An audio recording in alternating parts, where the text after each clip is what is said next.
Mi exnovia del trabajo me acusó de acoso laboral. Spoiler, casi me despiden. Me llamo Grant. Tengo 35 años y vivo en una ciudad mediana del interior de Estados Unidos. No es una ciudad pequeña, pero lo suficientemente cerrada como para que las personas que trabajamos en industrias técnicas terminemos cruzándonos una y otra vez en distintas empresas o eventos. Llevo 7 años trabajando como diseñador técnico en una compañía de tecnología industrial bastante reconocida en la zona. Nunca fui de hacer mucha vida social con mis compañeros. Llego puntual, cumplo con mi trabajo, entrego lo que se espera, y me voy a casa sin quedarme a tomar cervezas ni meterme en dramas de oficina. No soy alguien particularmente social, pero tampoco soy frío. Me tomo mi trabajo en serio. Y si algo aprendí después de una relación que me desgastó por años fue a separar la vida personal del trabajo. O al menos eso creía. Todo cambió hace poco más de un año, cuando llegó Naomi. Ella entró como coordinadora de proyectos. Era el tipo de persona que sabe exactamente qué decir en una reunión para que todos se queden mirándola. Inteligente, segura, con esa energía magnética que hace que hasta el más reservado del equipo quiera conversar con ella. Yo no fui la excepción. Al principio me mantuve al margen, como hago con todos. Pero cuando coincidimos en un par de proyectos, empezamos a hablar más seguido. Primero por temas laborales. Luego, de cosas triviales. Después, de música. De libros. De lo que comíamos en el almuerzo. Lo siguiente fue que, sin darme cuenta, estábamos almorzando juntos todos los días. Yo venía saliendo de una relación larga. Me había mudado solo a un departamento pequeño hacía unos meses y todavía estaba tratando de reconstruirme emocionalmente. No estaba buscando nada. De hecho, cuando me preguntaban si estaba saliendo con alguien, mi respuesta automática era no estoy listo para eso. Pero Naomi tenía esa forma de hablar, esa forma de mirarte mientras sonríe, que hace que uno baje la guardia aunque no quiera. Fue ella quien dio el primer paso. Una noche, después de una salida con algunos colegas por el cumpleaños de alguien del equipo, me pidió que la llevara a casa. Dijo que había bebido un poco más de la cuenta y que prefería evitar un Uber. Accedí sin pensarlo demasiado. En el auto, me pidió que no la dejara en su edificio directamente. Demos una vuelta, dijo. Esa noche, en el estacionamiento de un supermercado vacío, nos besamos por primera vez. Desde ahí, todo avanzó rápido. Durante los siguientes meses, mantuvimos lo que yo creía era una relación informal, sin etiquetas, sin compromisos demasiado pesados. Ella solía quedarse en mi departamento 2 o 3 veces por semana. Acordamos mantener las cosas discretas en el trabajo. Y en la oficina seguíamos actuando como si no pasara nada entre nosotros. Pero no tardé en notar ciertos comportamientos que me incomodaban. Cosas pequeñas al principio. Comentarios pasivo-agresivos sobre por qué no había respondido su mensaje a tiempo. Preguntas insistentes sobre con quién había almorzado si no era con ella. Una vez, cuando una compañera del equipo, Lucinda, me pidió ayuda con un modelo 3D, Naomi pasó junto a nosotros y ni me miró. Horas más tarde, me escribió, tan divertida era la conversación que ni me notaste pasar. En ese momento pensé que era inseguridad. Que quizás se trataba de celos naturales de alguien que empezaba a sentirse vulnerable. Pero las cosas no mejoraron. Al contrario, se intensificaron. Empezó a mostrarse posesiva, incluso controladora. Me revisaba el teléfono sin permiso cuando lo dejaba sobre la mesa. Se enojaba si no aceptaba verla durante los fines de semana. Y lo peor es que cada vez que yo intentaba hablar sobre esos límites, ella reaccionaba con llanto o manipulación. Hubo una ocasión en la que estuve a punto de terminar todo. Habíamos discutido porque me negué a decirle la contraseña de mi correo personal. Esa noche me dijo que si realmente la quería, no tendría nada que esconder. Que su ex también decía no tengo nada que ocultar, y terminó siéndole infiel. Me quedé helado. Y sin embargo, no terminé la relación.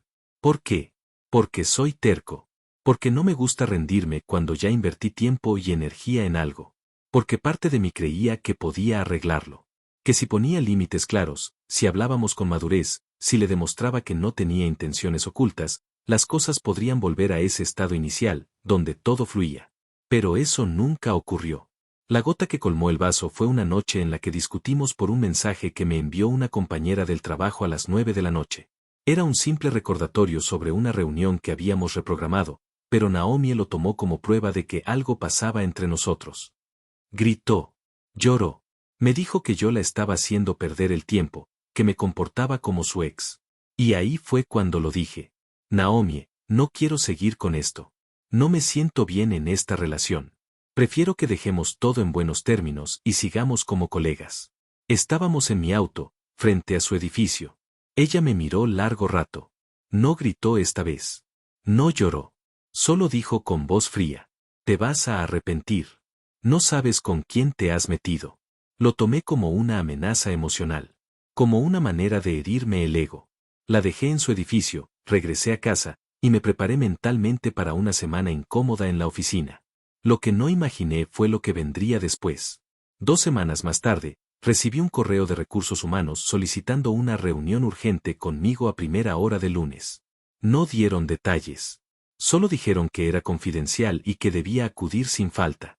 Pensé que era por un error administrativo o una reestructuración. Nunca imaginé que, al entrar a esa sala, encontraría a Naomi sentada con expresión neutra y una representante de recursos humanos con una carpeta en la mano. Lo que me dijeron ese día cambió por completo mi vida. Y fue ahí, en ese pequeño cubículo de la empresa donde pasé los últimos 7 años construyendo una carrera, donde empezó mi caída. Actualización 1. El lunes por la mañana llegué a la oficina antes de la hora pautada. No había dormido bien. La notificación de recursos humanos me había puesto nervioso todo el fin de semana, aunque intenté convencerme de que seguramente se trataba de alguna actualización de política interna o una auditoría de rutina. Pero apenas abrí la puerta de la pequeña sala de reuniones en el piso de arriba, supe que no era eso. Naomi estaba allí, sentada al lado de Melanie, la encargada de recursos humanos, con una libreta y una carpeta. Su expresión no mostraba enojo, ni tristeza. Tampoco se veía nerviosa. Era una expresión neutra, pero su postura era rígida, como quien se ha preparado durante días para una batalla. Grant, gracias por venir, dijo Melanie, sin ofrecerme la mano. Siéntate, por favor. Tomé asiento y me esforcé por mantener la calma. Intenté leer sus rostros, pero era inútil. Melanie cruzó las piernas, abrió la carpeta con parsimonia y me miró con una mezcla de frialdad y cordialidad institucional. La razón por la que te hemos llamado es porque hemos recibido una queja formal de Naomi sobre comportamientos inapropiados en el ambiente laboral, específicamente relacionados con acoso. No entendí de inmediato. Lo juro. Fue como si el aire se hubiera vuelto denso de golpe. ¿Acoso? Pregunté. ¿De qué estás hablando? Melanie alzó una mano con suavidad, como quien calma a un cliente molesto en una fila bancaria. Antes de responder, quiero aclararte que esta es una reunión confidencial. Estamos en una etapa inicial de revisión y lo que necesitas ahora es escucharnos con atención. Tendrás tu oportunidad para presentar tu versión de los hechos. Por el momento, te pedimos que no contactes directamente a Naomi ni a ningún testigo relacionado con este proceso. ¿Testigos? Mi voz se quebró un poco. ¿Qué testigos? Según el reporte, continuó ella, tú y Naomi sostuvieron una relación fuera del ámbito laboral, y tras su finalización, tu conducta cambió. Ella nos ha descrito comportamientos de vigilancia, comentarios insistentes y actitudes intimidatorias durante horas laborales. También menciona un par de episodios en los que te presentaste en lugares donde ella se encontraba fuera de la oficina, a pesar de que no habían hecho planes juntos. No podía creer lo que estaba oyendo. Era como si alguien estuviera describiendo a otra persona. Un reflejo retorcido de mí, fabricado con retazos de medias verdades. Eso es mentira, dije, sin poder evitar subir el tono. Yo terminé con ella. Yo me alejé. Nunca la acosé. Nunca la intimidé. Ella fue quien empezó a comportarse de forma posesiva y manipuladora. No entiendo por qué. Grant, interrumpió Melanie con tono firme, entiendo que esto es difícil. De verdad lo entiendo. Pero debes saber que la empresa tiene la obligación de tomar seriamente cualquier denuncia relacionada con acoso. Lo que haremos ahora es iniciar un proceso formal de investigación. No se tomarán decisiones inmediatas. Pero durante este periodo, tendrás restricciones de contacto directo con Naomi, y te pediremos que evites involucrarte en proyectos compartidos hasta nuevo aviso. Me dejaron hablar. Tomaron notas. Pero en sus rostros no había empatía. Solo protocolo. Neutra cortesía institucional. Como si estuviera hablando con una pared acolchada y elegante. Y eso, aunque no lo dijeran, me daba la sensación de que para ellos no tenía ni el privilegio de la duda, era culpable. Salí de esa sala con las manos temblorosas y la garganta seca. En el pasillo, algunas personas me saludaron sin saber nada. Pero yo ya no era el mismo. El impacto no fue inmediato, pero sí progresivo. Los primeros días después de la denuncia fueron una mezcla de confusión, ansiedad y una rabia silenciosa que me ardía por dentro. Me mantenía en mi escritorio más horas de las necesarias, sin hablar con nadie. Me volví paranoico. Empecé a notar cuando las conversaciones se detenían al pasar yo, cuando alguien me evitaba la mirada, cuando mi nombre no figuraba en reuniones donde antes siempre estaba invitado.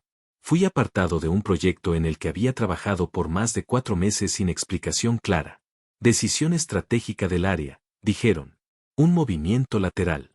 Pero yo sabía lo que significaba. La situación se volvió insoportable cuando un compañero del área técnica, Ben, con quien compartía almuerzos ocasionales, me mandó un mensaje por Slack. Solo para que lo sepas, hay gente diciendo que hiciste algo con Naomi. Que estás metido en un problema serio. Me invadió una mezcla de vergüenza, impotencia y furia. Quise gritarle a todo el mundo lo que había pasado en realidad. Mostrar las conversaciones, las fotos, los mensajes donde ella era quien insistía, donde me decía que me amaba, donde lloraba cuando le decía que necesitaba espacio. Pero sabía que si lo hacía, empeoraría todo. Cada paso que diera sería visto como una represalia o una forma de presión. Estaba atrapado. No hablaba con nadie. Dormía mal. Soñaba con la sala de recursos humanos, con la mirada vacía de Naomi, con la voz templada de Melanie repitiéndome que debían tomarse las denuncias en serio. Dejé de salir los fines de semana. Dejé de contestar llamadas de amigos. Me sentía sucio, juzgado, invisible. Lo peor era la duda. ¿Y si realmente pensaban que era capaz de eso? ¿Y si ella estaba construyendo toda una historia, bien decorada, con detalles inventados pero verosímiles, que hacían que yo quedara como el tipo obsesivo que no acepta un no? Tenía pruebas. Sí, pero no sabía cuándo ni cómo presentarlas. Cada paso debía ser calculado. Cualquier movimiento brusco podía ser interpretado como una amenaza. Y mientras tanto, Naomi seguía en la oficina, paseándose por los pasillos como si nada, recibiendo el respaldo implícito de los que creían su historia, hablando con mi jefe directo como si no hubiera arruinado mi vida. Una tarde, pasé por la sala de descanso y la escuché reír con 2 compañeros del equipo de operaciones. Me miró de reojo y luego siguió como si yo no existiera. Sentí algo romperse dentro de mí. Salí al estacionamiento y estuve 1 hora en mi auto, con las manos en el volante y el corazón acelerado, sin saber qué hacer. Solo estuve ahí, respirando, conteniendo una rabia que me carcomía el pecho. Ese fue el día en que entendí que si no hacía algo pronto, no solo perdería mi trabajo, perdería mi mente. Actualización 2. Después de esa tarde en el estacionamiento, supe que tenía que actuar. Ya no se trataba de orgullo ni de miedo a manchar mi reputación. Era una cuestión de sobrevivencia emocional. No dormía. La comida no pasaba por mi garganta. Me dolía el pecho con frecuencia. Tenía la mandíbula apretada todo el tiempo sin notarlo. Me convertí en un reflejo quebrado de quien solía ser. En el trabajo seguía cumpliendo lo básico, pero ya no hablaba con nadie. Mis compañeros empezaron a evitarme, no por maldad, sino por incomodidad. Nadie sabía qué pensar, y la mayoría prefería alejarse antes que verse envuelto. Fue mi hermana quien me abrió los ojos. No sabía muchos detalles, solo que algo andaba mal y que ya no le contestaba los mensajes. Una noche, vino a verme sin avisar. Llevaba comida y una botella de vino. Me encontró en el sillón, con la laptop cerrada, las luces apagadas, y una mirada que, según ella, no parecía mía. Nos sentamos. Comimos en silencio. Y después de unos minutos, me preguntó, ¿qué estás esperando, Grant? ¿A que te destruyan del todo? Le conté todo. Desde el principio. No me interrumpió. No se horrorizó. Solo me escuchó. Y al final, dijo algo que me sacudió. Ella está hablando. Ella está armando una narrativa. Tú estás callado. ¿Quién crees que van a creer si tú no dices nada? Eso me dolió. Porque era cierto. Mi silencio, mi miedo a parecer el agresor por defenderme, estaba permitiéndole a Naomi controlar la historia. Al día siguiente, llamé a un abogado laboralista. Me pasé la noche buscando reseñas en internet, leyendo foros de hombres que habían pasado por algo similar, y terminé agendando una cita con una firma especializada en disputas laborales y acoso falso. Fui con el estómago hecho un nudo y las manos sudorosas. El abogado que me atendió, un hombre de unos 50 años llamado señor Bowden, me escuchó con atención quirúrgica. No me juzgó. No me dio palmaditas de lástima. Solo hizo preguntas concretas y pidió evidencia. Y yo la tenía. Chats, correos, mensajes de voz, fotografías, capturas de pantalla. Todo cuidadosamente archivado en una carpeta que había guardado por inercia. No porque pensara que me servirían para defenderme, sino porque parte de mí sabía que en algún momento necesitaría protegerme. Tenemos material, dijo Bowden. No es una victoria asegurada, pero sí una base para defender tu versión si esto escala. Y estaba escalando. Aunque Recursos Humanos aún no había emitido una sanción formal, me habían separado de varios proyectos clave. Las evaluaciones trimestrales de desempeño habían quedado en pausa hasta nuevo aviso. Mi jefe ya no me miraba igual. Empecé a sospechar que Naomi había ido más allá del informe inicial, que quizá había empezado a sembrar preocupaciones entre otros líderes del equipo. Mi abogado me recomendó que solicitara por escrito acceso al expediente completo del proceso disciplinario. También redactamos una carta dirigida a Recursos Humanos pidiendo una reunión para presentar evidencia de que la relación fue consensuada y que nunca existió acoso posterior. Adjuntamos pruebas clave, mensajes en los que ella me buscaba insistentemente luego del quiebre, declaraciones de colegas que vieron cómo me evitaba y yo no reaccionaba, capturas de fechas y horas que desmentían haberla seguido a ningún lado. Recuerdo una línea exacta del mensaje que enviamos. El señor Grant no ha violado ninguna norma de conducta, y el silencio mantenido hasta ahora ha sido por respeto a la confidencialidad del proceso, no por aceptación de culpa. Esa frase me dio algo que hacía tiempo no sentía, dignidad. Por primera vez en semanas, dormí más de 4 horas seguidas. A la semana siguiente, fui citado nuevamente a una reunión con Recursos Humanos. Esta vez, había otra representante del área legal de la empresa. Noté algo distinto en el tono de la conversación. Más cauteloso. Más medido. Me dijeron que revisarían la nueva evidencia con cuidado. Que valoran mucho mi disposición a colaborar con transparencia. Que la investigación sigue abierta. Que mi conducta en el trabajo hasta ahora ha sido ejemplar. Mentiras diplomáticas. Pero al menos ya no era un hombre en el banquillo sin defensa. 2 días después, un colega, Max, del área de ingeniería, se me acercó a la salida del edificio. Nos conocíamos, pero nunca habíamos sido cercanos. Me sorprendió que me hablara. Solo quiero que sepas que no todos creemos lo que se anda diciendo, me dijo. Algunos de nosotros conocemos a Naomi. Y también sabemos cómo trabajas tú. No dije nada. Solo asentí. Pero por dentro, fue como si alguien hubiera arrojado una cuerda a un náufrago en mar abierto. Ese mismo día, envié un correo a Recursos Humanos solicitando mi reincorporación a uno de los proyectos que me habían removido. No me respondieron de inmediato. Pero el lunes siguiente, me notificaron que volvería a colaborar parcialmente en ciertas tareas compartidas. Un avance tibio, pero un avance al fin. Aún así, el ambiente seguía tenso. A veces me preguntaba si era peor estar en el centro de la sospecha o ser ignorado por completo. Los pasillos me pesaban. El comedor era un campo minado de miradas rápidas y cuchicheos. Incluso cuando sabía que tenía la razón, me sentía contaminado por una vergüenza que no era mía. Y en casa el silencio me abrazaba con la misma fuerza que antes lo hacía Naomi. Me sentía vacío, cansado, con el alma a medio gas. La terapia fue un paso inevitable. Al principio fui por insistencia de mi hermana, pero luego entendí que la necesitaba. Mi terapeuta, una mujer joven de voz suave pero directa, me ayudó a ponerle nombre a lo que estaba sintiendo. Estás atravesando una forma de trauma reputacional. Es un tipo de duelo. Estás perdiendo la imagen que tenías de ti mismo frente a los demás. Tenía razón. No solo había perdido una relación. Había perdido mi nombre, mi credibilidad, mis espacios seguros.